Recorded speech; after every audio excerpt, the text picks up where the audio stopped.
Hare Krishna. Welcome to our Sunday class. October 13th, still 2019, somehow or other. No year change yet. And of course, I'm in San Diego, California. So today is the first day also of the Damodar month. And so I thought in honor of Damodar, I would, before the class, I would just sing one time through quickly the Damodar prayer. And then we'll go to the Bhagavatam.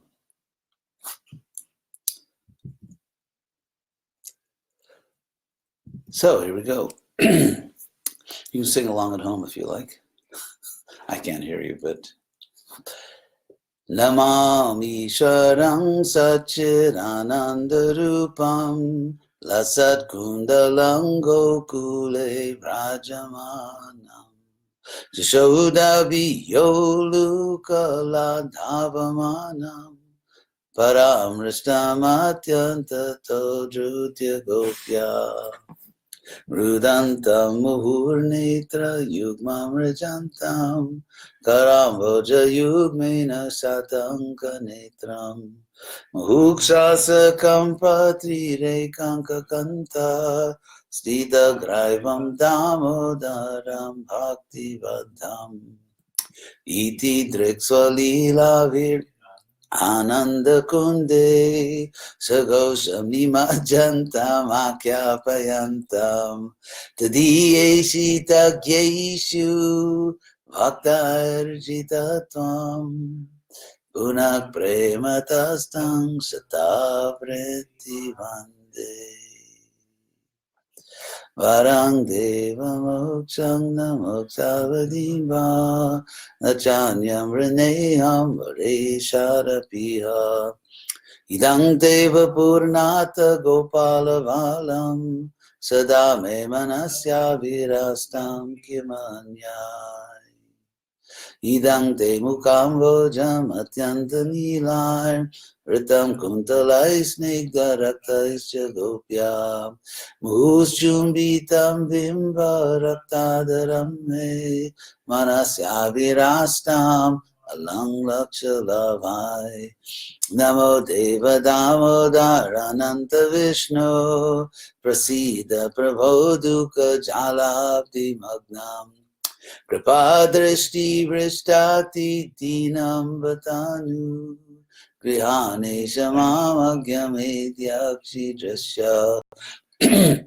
Kuberatmajo Adhamurtyaiva Jadvat Tvaya Mochitau Bhakti Bhajo Kritau Cha Tatha Prema Bhakti Sakamne Prayacha Namokshe Graho Mesti Damodareya Namaste Studamne Spuratipti Dhamne Tadiyodarayata Vishasya Dhamne Namo Radhikayai Tadiya Priyayai Namo Nantalilaya Devaya Tubhyam. So, Damodar song. Now we'll go to the Bhagavatam. Today we are beginning with Bhagavatam 1:3:22. Om Namo Bhagavate Vasudevaya. So, verse 1:3:22. Naradeva Tvam Apanak Surakarya Chikirshaya Samudra Nigraha Dini Chakre Viryanya Takparam. So, Naradevatvam Apanam, the Lord assumed the state of, or the position of Naradeva. Naradeva means literally man God. Just like Narasingha means man lion. Nara means man. And the source of all men, or the source of all human beings, is Narayana.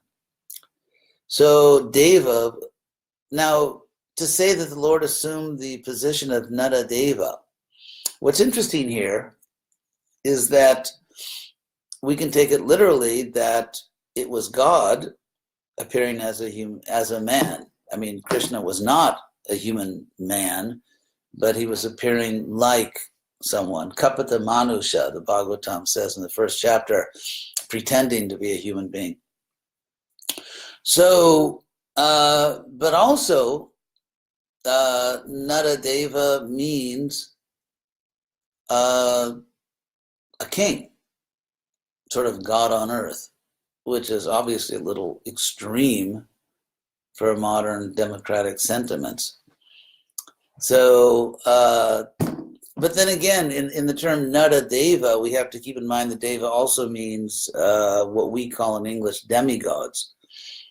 What we call demigods. The Sanskrit, I mean, the Sanskrit doesn't. I mean, there is a word in Sanskrit. You could say Ardha Deva, which means a half god, or demi. Demi means like half. So you could say a half god, but the word Deva is used in Sanskrit, simply a god.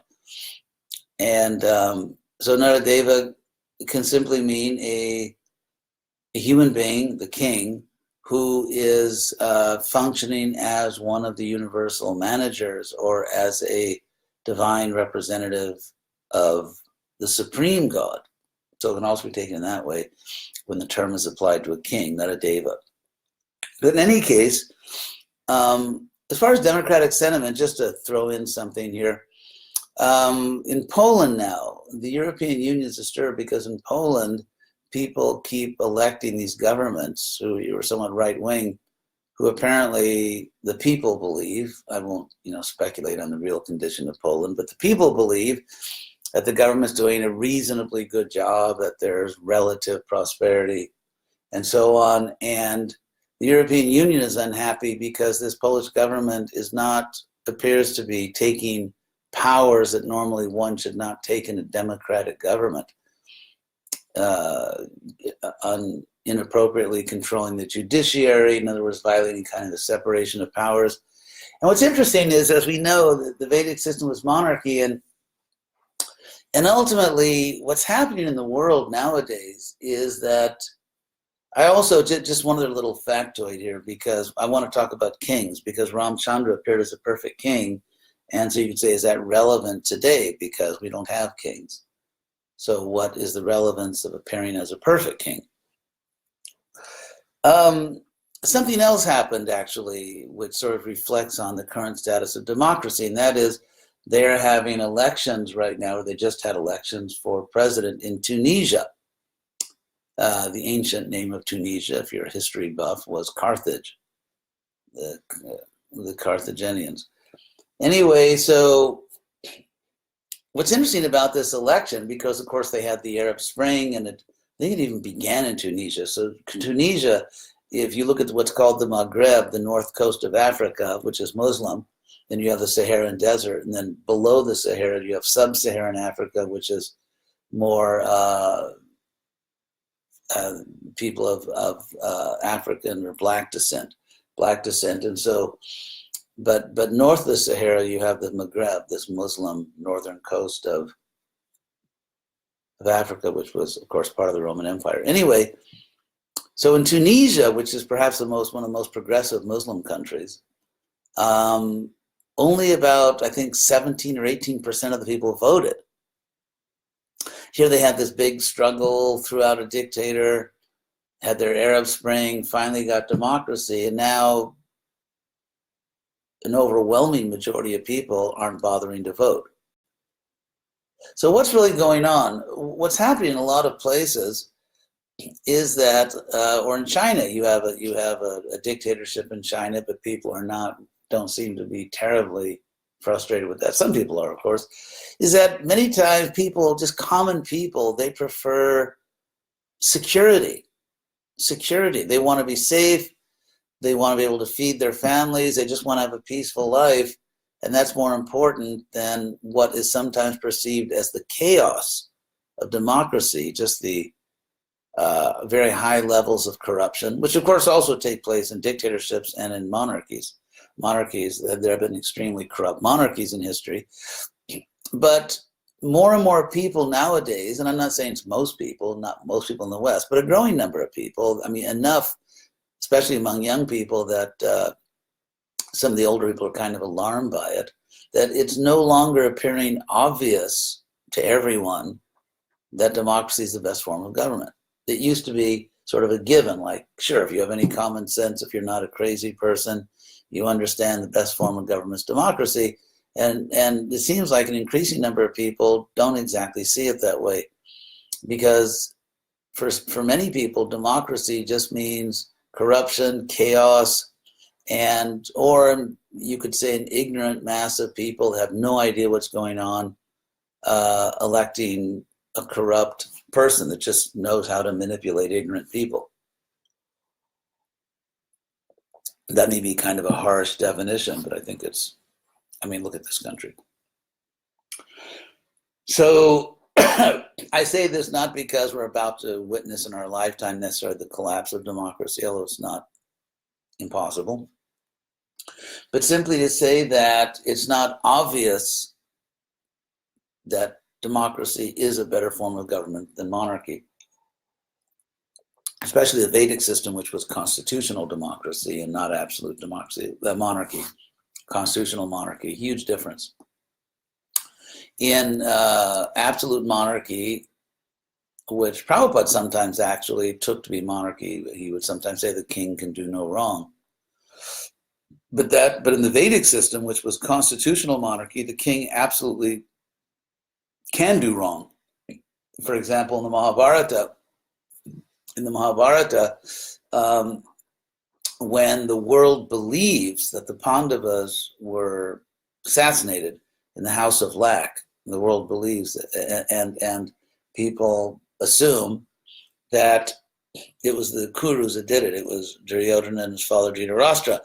They say in legal affairs, like from the police point of view, that in order to be a serious suspect, someone has to have the motive to do it and the opportunity to do it, and the means.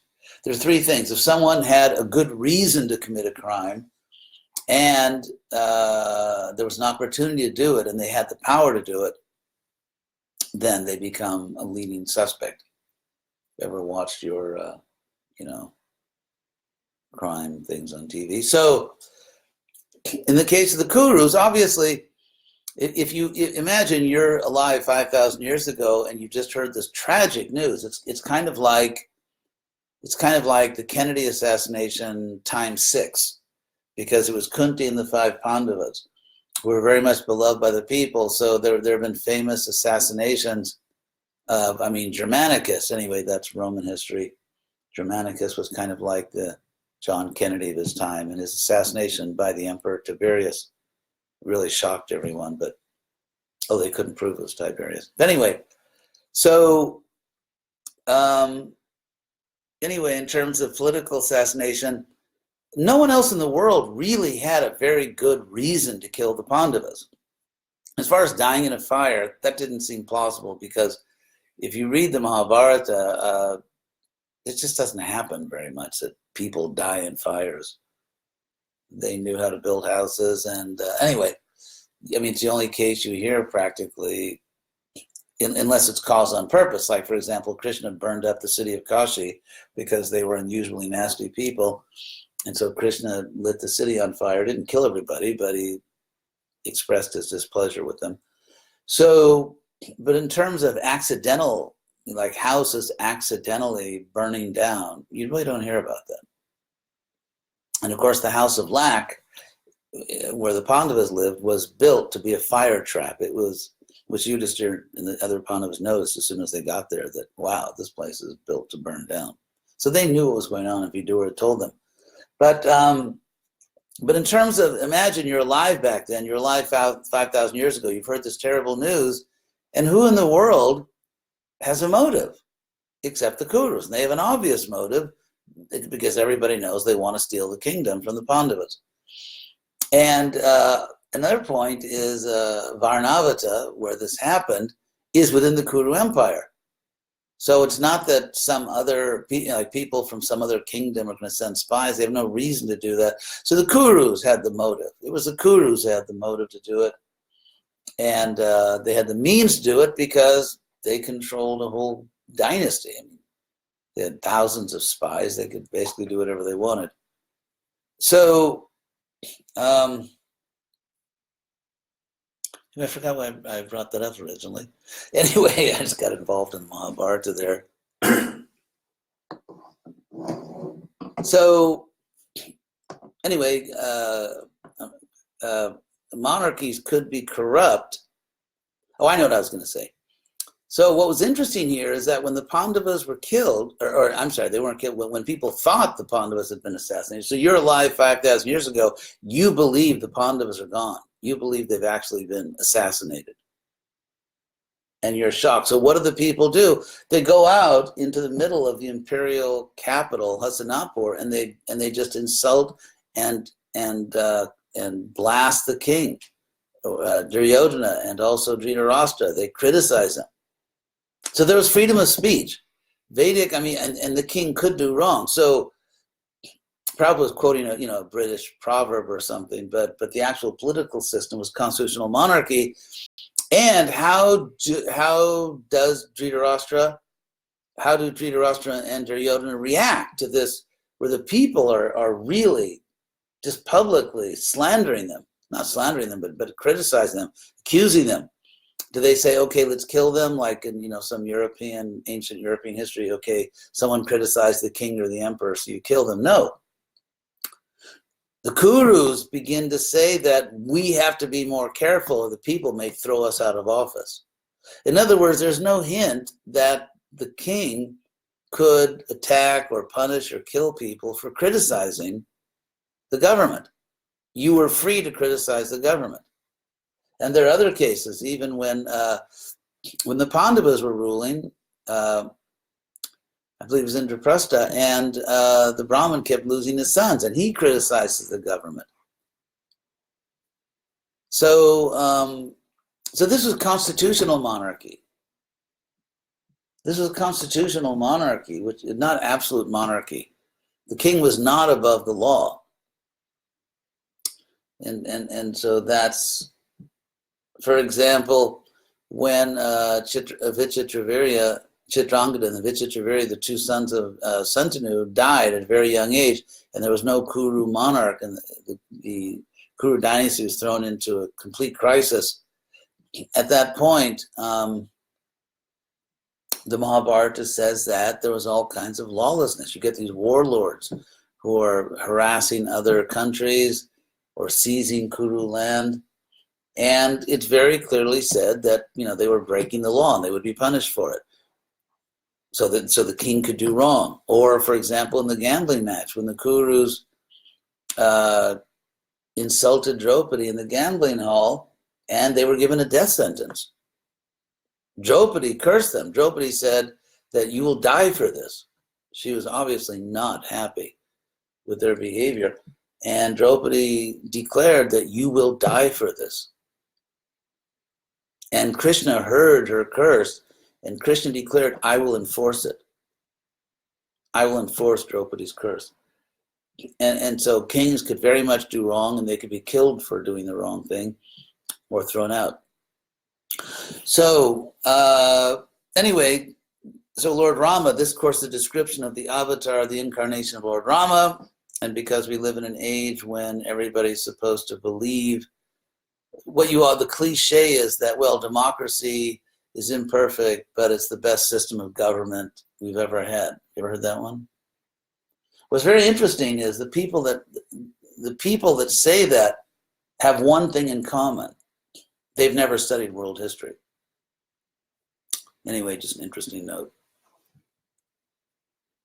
So it's interesting, someone who really has not studied world history knows what the best system in history is. So that's Lord Rama. So monarchy, again, it's not obvious to many people today that democracy is the best system.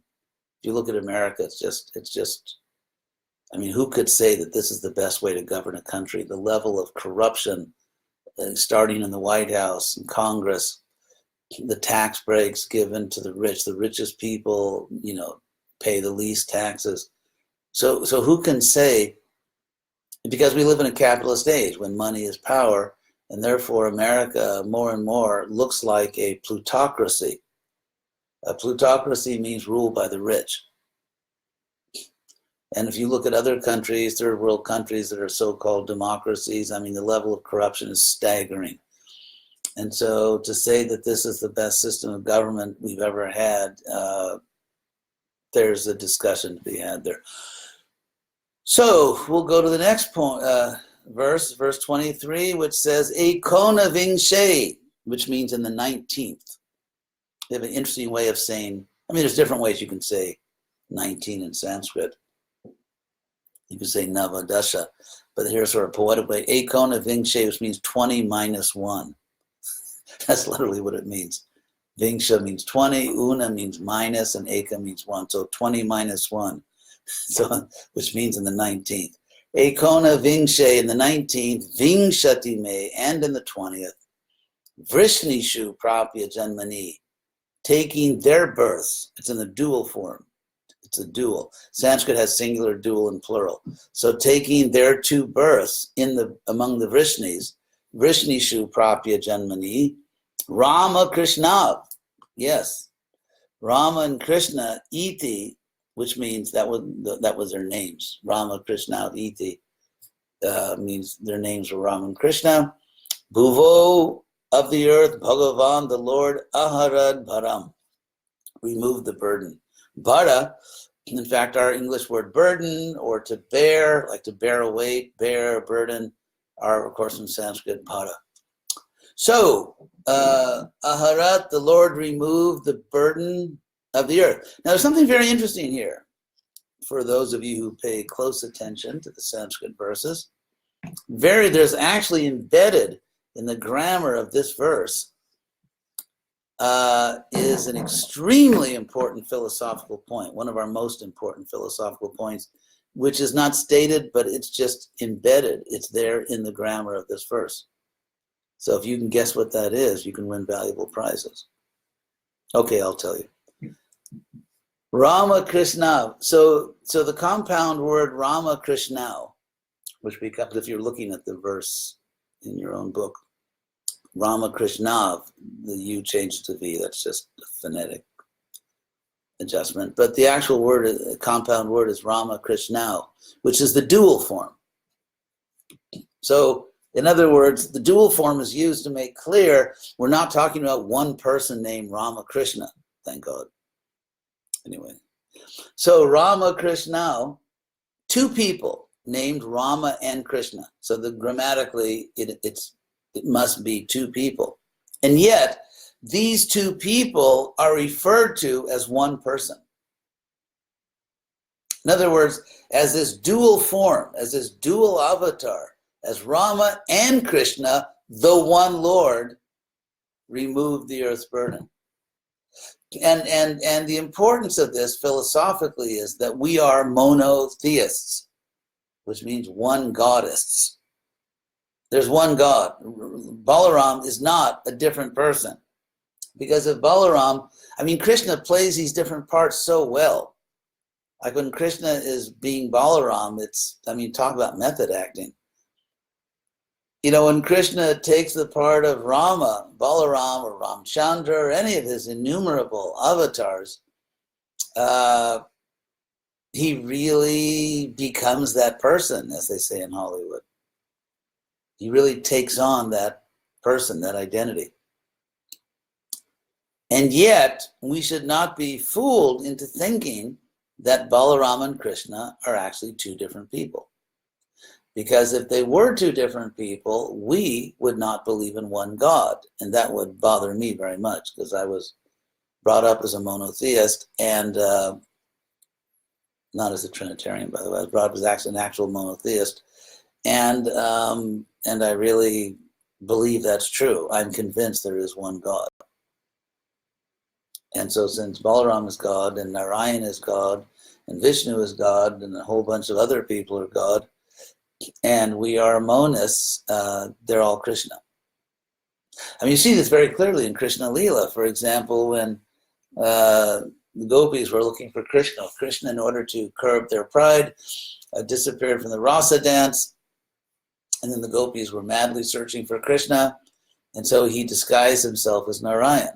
In other words, it's not that Narayan is somebody else. Krishna pretended to be Narayan. He assumed his own form as Narayan.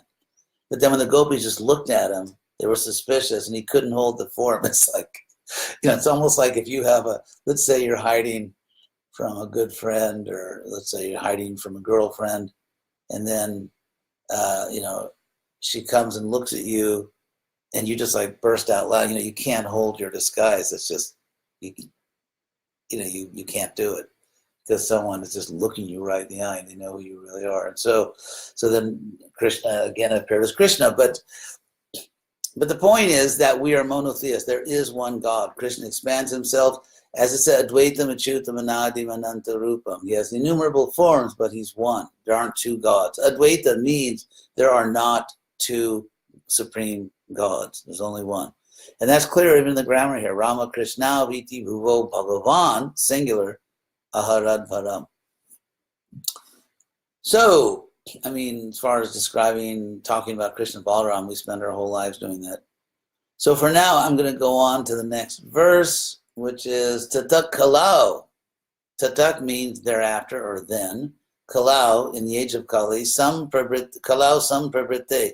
Actually, it's a genitive absolute grammatically in Sanskrit, which means, what you really need to know is it means Kalau sam prabrite.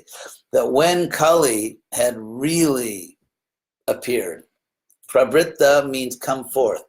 So if you said Kalau prabrite, would mean when Kali has come forth. But if you say Kalau sam prabrite, it means when Kali had fully come forth, fully manifested. It was just, Kali Yuga was really happening. That's the idea. Tata Kalau sam prabrite samohaya, to completely bewilder, Sura Dvisham, or literally for the complete bewilderment of those who envy the godly, or those who envy the gods. And so you have the repetition, the little details in Sanskrit which are intentional, they're not accidental. For example, the prefix sam, S-A-M, which we still have in English, by the way, in things like sum, the total of something, the sum total, or by way of Greek, S-Y-N, like synthesis, the complete thesis, the synthesis, or symbiotic, which means when different life forms come together. So that's a Sanskrit sung, or sankirtan, literally together chanting. And so sankirtan, and so we have that prefix here, sam prabrite, and so sam can mean like together in the sense of completely or fully, everything together, complete.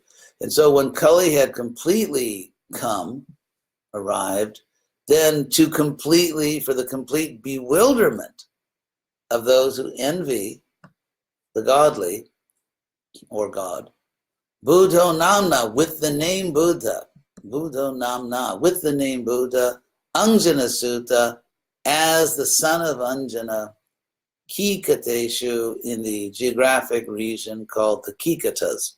It's actually plural. But just like in New York on Long Island, they have an area called the Hamptons. And so sometimes you can use the plural to describe a geographic area, even in English.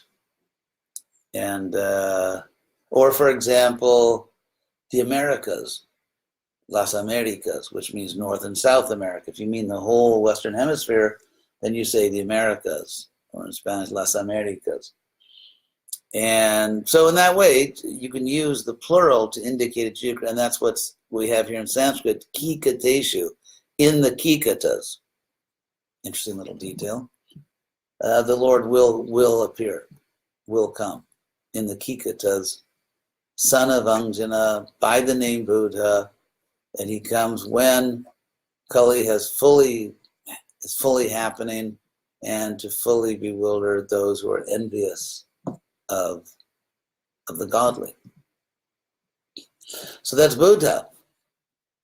If you want to know what happened to Buddhism in India, at one time it was a very powerful, very, very powerful, successful religion. I mean, it was really big. The Buddhists controlled various kingdoms, including Kashmir, by the way. At one time, Kashmir was a Buddhist kingdom. And, but people were just thinking like, who wants to be nothing? I'd rather be something. It's like, imagine, you're living in India, imagine 2,000 years ago, was about the time that Buddhism really started to be drawn into Vaishnavism. And so imagine you're in India and let's say some tragedy occurred. Let's say someone you love very much in your family died. And India was a free country. And so, Buddhist preacher says, well, the good news is, let's say your mother died, she didn't really exist anyway. So, why worry about something that isn't even real? That's not kind of like a great example of grief counseling.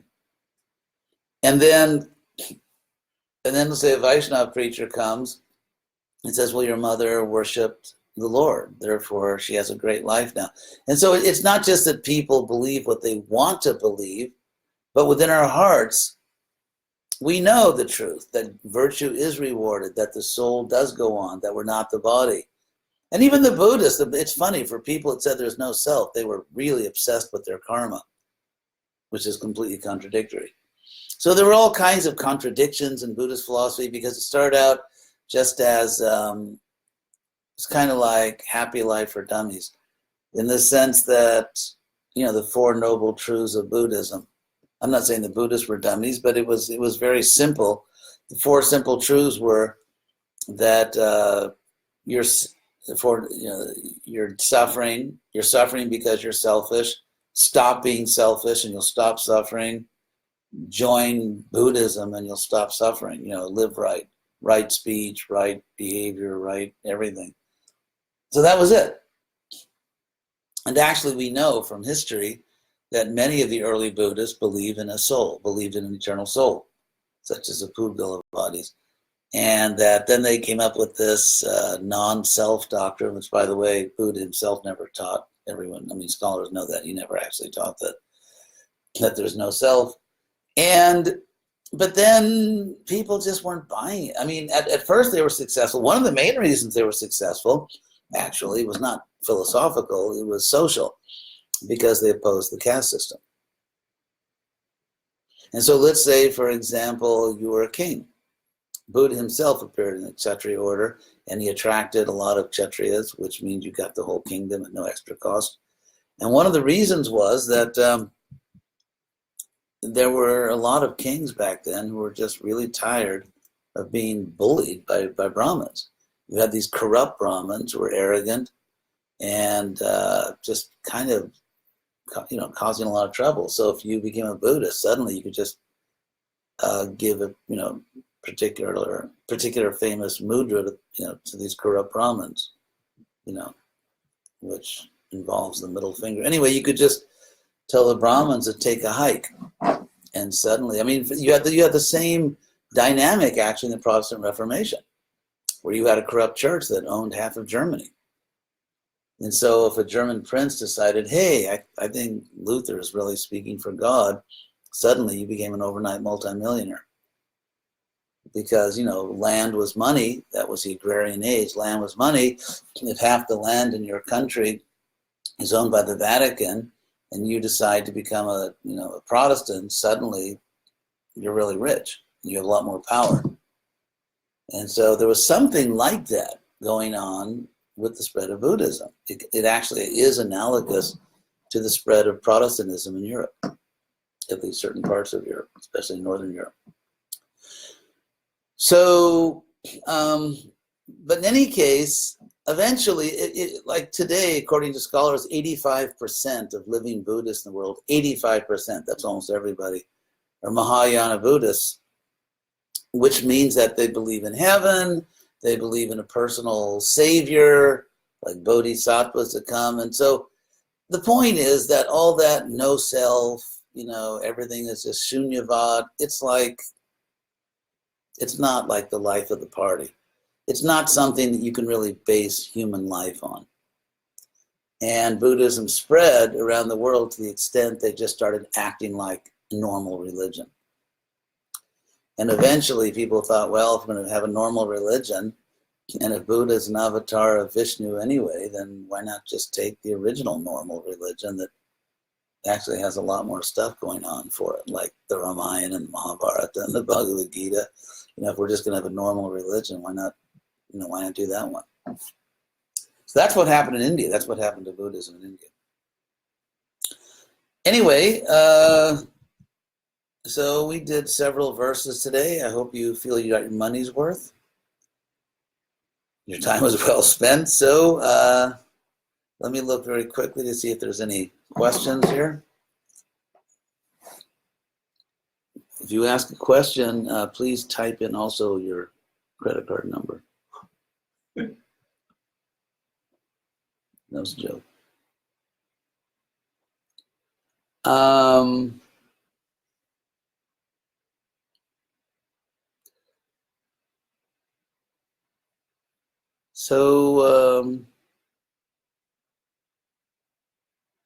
Looks like no questions.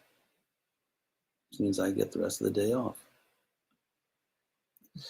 So, thank you very much for listening. I appreciate your showing up for the class, and I hope to see you all next Sunday.